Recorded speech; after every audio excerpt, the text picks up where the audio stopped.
Acts chapter 20,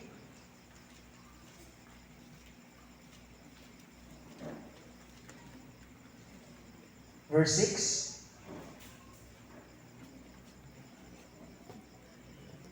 Siguro sa verse 4, mga igsoon. Acts chapter 20, verse 4 hangtod sa verse 11. Acts chapter 20, verses 4 hangtod sa 11. Then, sundan niyo sa pagbasa, mga igsoon, sa inyong mga mata. Magbasahan na po niyo in Old English, King James Version, mga igsoon. Kita sa amen?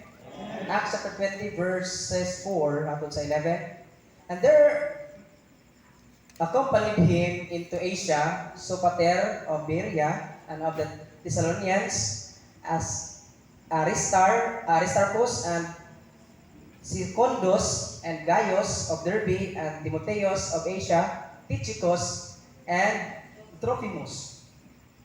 This going before tarried for us at Troas, and we sailed away from Philippi after days of unleavened bread, and came unto them to Troas in 5 days, where we abode 7 days. And upon the first day of the week, when the disciples came together to break bread, Paul preached unto them, ready to depart on tomorrow, and he continued his speech until midnight. And there were many lights in the upper chamber, where they were gathered together. And there sat in a window a certain young man named Eutychus, being fallen into deep sleep.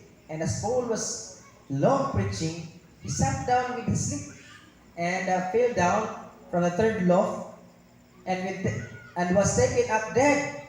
And Paul went down and fell on him, and embracing him said, Trouble not yourselves, for his life is in him.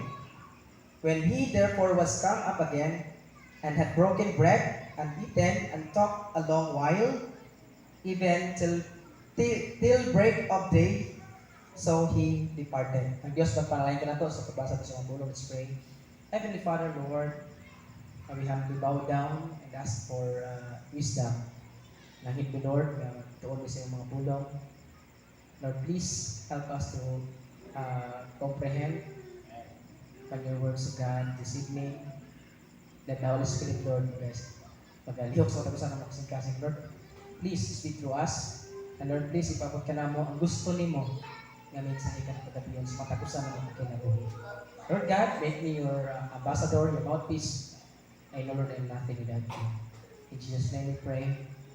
Amen. Nalay ko ng Diyos, kinig kagabion, mga igsoon. No? Ninot kayo ang mensahe sa awit. Very own to. Very own to. Kaya mga igsoon sa tuwang ganda. Praise the Lord, tignan siya. Gusto na purpose niya sa kalibutan. Niya, motto nga, sting daw siya ka na magsulat o kanta. And tabang sa Ginoo, dalay ko ng Diyos mga igsoon. Mas dinat ko ng ato ang kanta. Kontra ng sigitag pangumas kanta sa balista. No? Yang ang ulahutay, ang luwas, no? Tanawa, sagaran, no? Di ba ito bantayan ng mga kanta sa balista mga igsoon? Naay something nga kanang panikdaw mo. Dili mo bantayan sa kayo. Pero, di ba? Sige tao pang harvest, sige pang harvest mga hindi mo sa uban. Why na kita. Salamat sa Ginoo kay iyon siya maraganay purpose siya kinabuhi. Salamat sa Ginoo mga igsoon. And nindot din siya sa awit tungod kay before ni kaya si Kristo Jesus na siya gihuman. Na siya gihuman.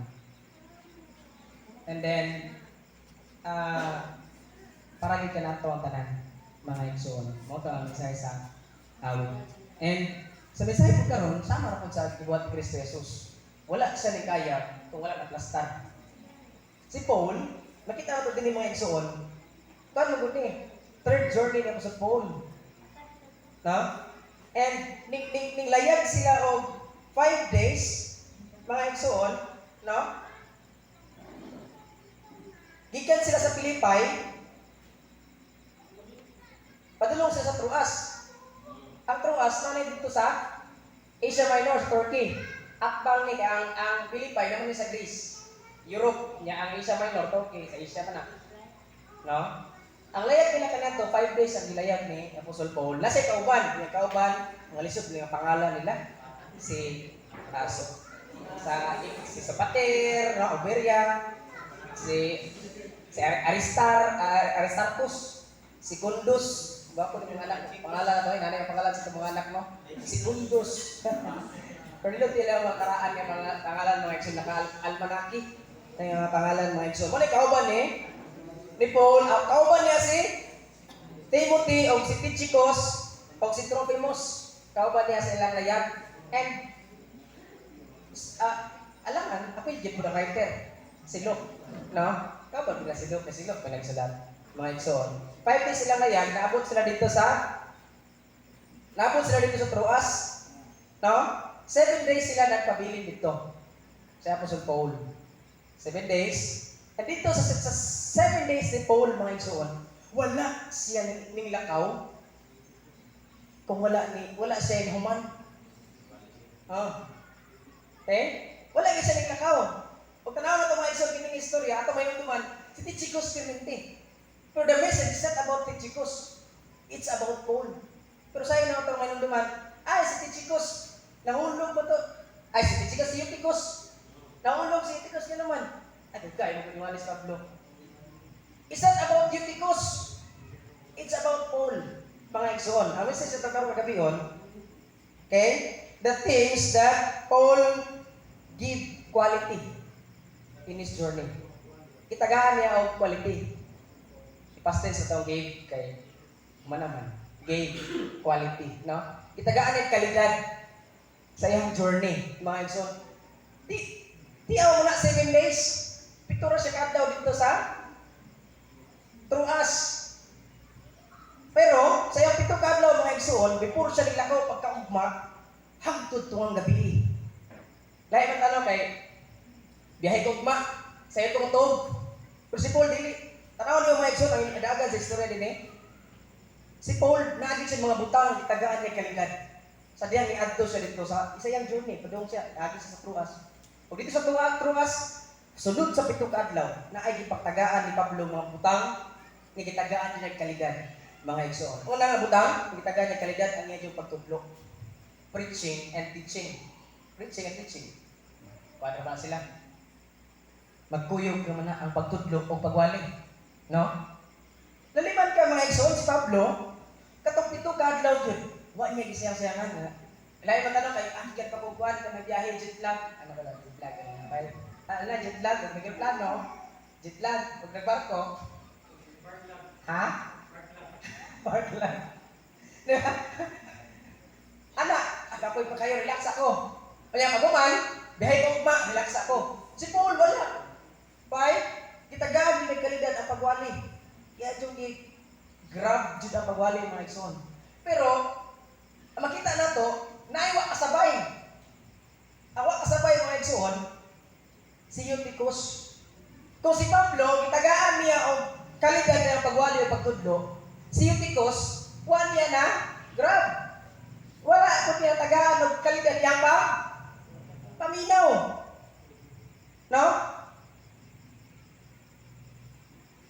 Pakita na to kasi Paul, nanikamot din siya na matagaan o kalidad. Pero sometimes, naagit po'y Eutychus mga igsoon. Pakita mga tao kagalingan sa exam. Pakita ang kagalingan sa exam. Sila galing mga igsoon, si Paul, 7 days na to. Kita, pila na kato'y balik-balik pag-exam. Maura gyapon. Gano'n ito. Ang verse nga, 2 Timothy 3:16-17, tulo ka tuig na, 2 ka tuig na, wag yan mo na memorize. Dahil mga tao, mga teacher like Paul, naghatag ng quality sa pagtudlo. No? Kung pwede pa lang ganun, makatudlo ka ng teacher, matudlo yan na. Kaya naman, parang hindi sa tawanan, kung sometimes kumahimong Eutychus. Wala niya nag-grab, wala niya natagaan o kalidad o ang pagpaminaw. Kasi Paul ta, iya yung gihat ang kalidad tanan, bungos niya tanan, pero si Eutychus po, ay, lamig, hindi ang pagbuhat niya. O, ingon nga si Eutychus, negative. Pero, kay si Eutychus, pastor. Nisimba ba siya? Yes, simba, oy. Kristuano ni Eutychus, oy. Pero, nalay apan, wala lagi niya tagaan kabukaton ang pagpaminaw sa gitudlo ni Apostol Paul, nga si Paul, sa 7 days niya, wag niya gisayang. Murag si Jesus Christ ba?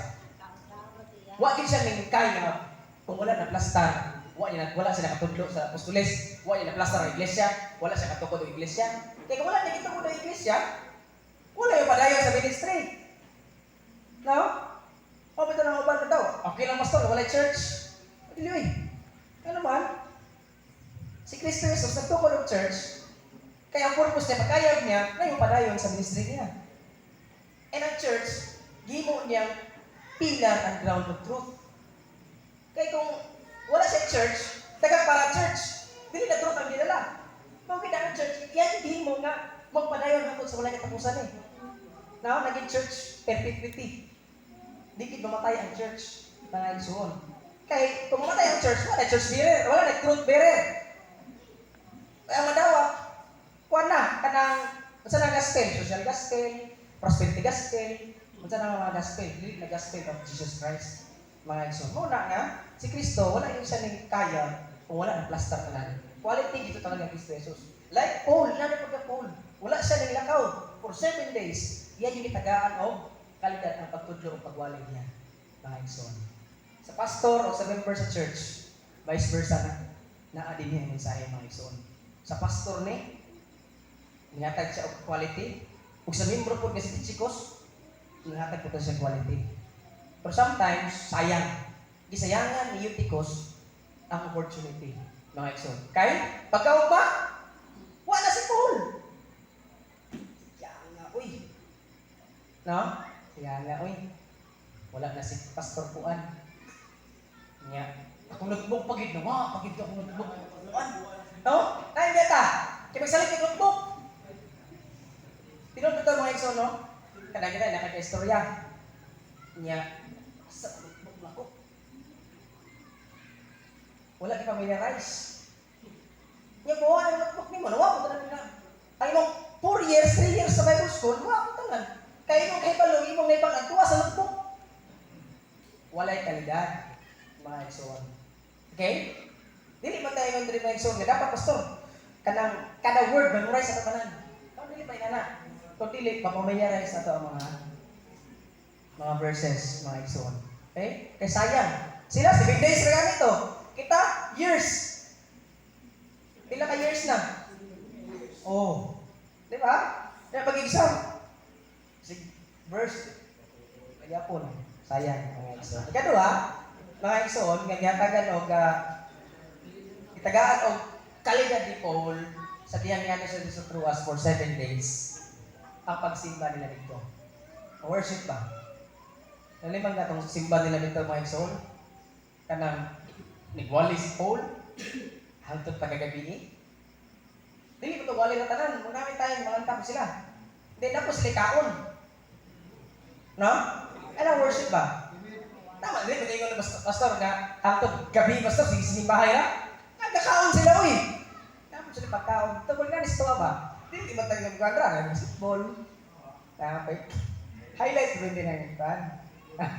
Basketball ang highlight. Highlight mo din kaon. Mga igsoon. Pero, nagatuon. Amen? Praise the Lord, mga igsoon. Salamat sa Ginoo. Kaya sila, laging tagaan ng bukaton o importansya, tagaan yung kalidad ng pagsimba nila. Kaya lang po sa Paul, mga igsoon. Mo ginagtagaan ang ni Paul. Asa sa mga to, asa sa mga simba, kalidad sa pagsimba, mga igsoon. No? Sa pag-awit, no? Kalidad ba? Dali kay sulod sa 2 oras, sulod sa 1 oras sa simba, 15 minutes na yung si Juan Dia, seryoso. No? Kalidad yun ang kapagatan. When we worship the Lord, we worship God in spirit and in truth. Dili ito siya-siyangan opportunity, mga igsoon. Okay? Ang fellowship. Tagaan yung quality ni Paul ang fellowship. Nga naman, tanaw ni mga igsoon, ang ibasawan naman din mga igsoon. Pakita naman din mga igsoon nga, sila, hangtod gabi kaon po sila. give quality time, quality sa fellowship na tama na ito ang mga lamig ito ang Bible school, inagi tayo fellowship. No? Ang pagkaon ko, ano ba na, kanang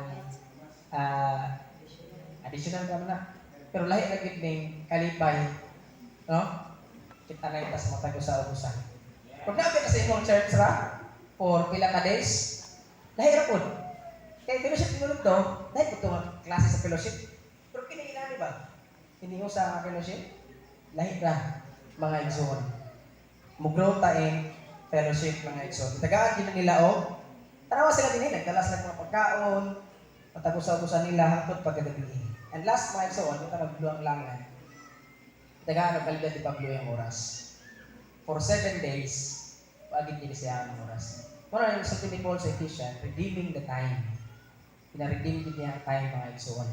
Because the days are evil mga igsoon. Sikasa siya mabot.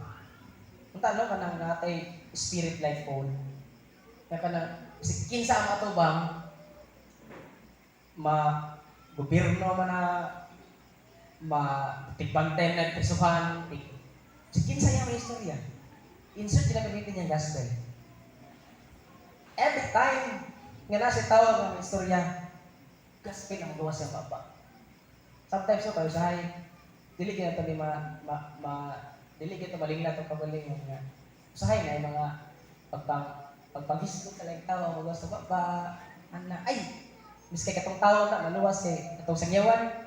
Ay si kuan, bakot mo to. Ay mo pong sabayan. No, lain miskay ma-encourage ang tao mo to ang Kristo Jesus. Hindi mo to no? Nanang takapol mga igsoon music asa siya mamot. The time iya din ginagrant pero hindi mawali ang may balita ni Kristo Jesus. Maging si Paul sa Romans 1:16, for I am not ashamed of the gospel of Christ, for it is the power of God unto salvation. No? Sa Hudyo na natupod sa mga Griego mga igsoon. Muna isulti ni Paul, kitagaan din niya ang quality. Ang pag-wali, ang pagsimba, ang fellowship, and ang time niya. Wala din siya sayang-sayang ng mga igsoon. Wala i-relax si Paul. No? Wala din makita ni mga igsoon na si Paul nag-relax. Pero kita hilig mo nag-relax. Wala din gusto ko kay lawas sa kapital. No? Ngayon, si Pablo, pastor kay magsi kalilingan sa kinabuhi. Kitaan na kinawang ng pamilya. Panikamot po ka. Pero sa ito pagpanikamot, siga sa tamabot, dala na ito sa Kristo. Sanya na ito sa Kristo. I hope na natin matunan. Be Paul, not Eutychus. Makita sa kagalingan na mga igsoon. Ato man ang mabatayan na Eutychus naman ko sa church po, be an asset, not a liability. Si Eutychus, nahimo siyang liability. Kaya naman, tanaw mo ang pagsimpa nila na naabala. Sige na. Natugaw, panibahon. Na-disturbo ang magsimba. Nahimo siya, ninaaw pa sa Pablo dito. Yan naghahanap ni Gungol. Ipatay na yun. Yung si Paul, ayaw mag-Gungol kay yung gininawa yan, buhay pa niya siya. Nahimo si Eutychus nga, liability. Kung di ka magamit sa church, liability na ka. Hindi na ka-asset. Okay? Be an asset, not a liability. May lang tag na kay Pablo. Kaya, mabuhi pa. Wala naman si Paul, mga igsoon niya. Madayunan na. Ulit na sa langit. Anindit ka man, so let's pray. Ato ang tanawang itong kagaling mo. Itong sundogon si Paul. Ingon si Paul, mga igsoon, follow me as I follow Christ. Imitate me as I imitate Christ. Sundugan ko ninyo na ako po nagsundog ka Kristo Jesus. Sundugan ko si Paul. Nga, din na ito, quantity lang, kundi quality jud sa tuang matago sa kasimbahan, even sa personal life, personal devotion na ito ang Ginoong sa Kristo. Let's pray. Dear Lord, Thank you God sa iyong mga pulong. Kita Lord usahay, ma-highlight na mo din si Eutychus. Wala na mo na-highlight Lord kasi Paul, di ay ang highlight din. Kaya si Eutychus Lord, nahimo din siya burden, nahimo din siya Lord na liability. And Lord help us na dili mahimo ang Eutychus sa simbahan, dili mahimo ang Eutychus sa Bible school, and even Lord God, dili mahimo burden Ginoong Diyos. Yan Lord God, sa among society. Ginoong Diyos, I pray nga i-bless mo niya mo ang Bible school, imuha mo ni Lord, basta wala sa kasulong ni ikaw Ginoong Diyos padayon sa pag tapang labi na Lord sa practice ka rin. Nung pagkatanda ka mo, walay amo ani Lord, imong tanan, usa ibalik mo kay nga nagkaramdaman di alam ang kanimo. In Jesus' name we pray. Amen. Salamat ug may gabi sa tanan.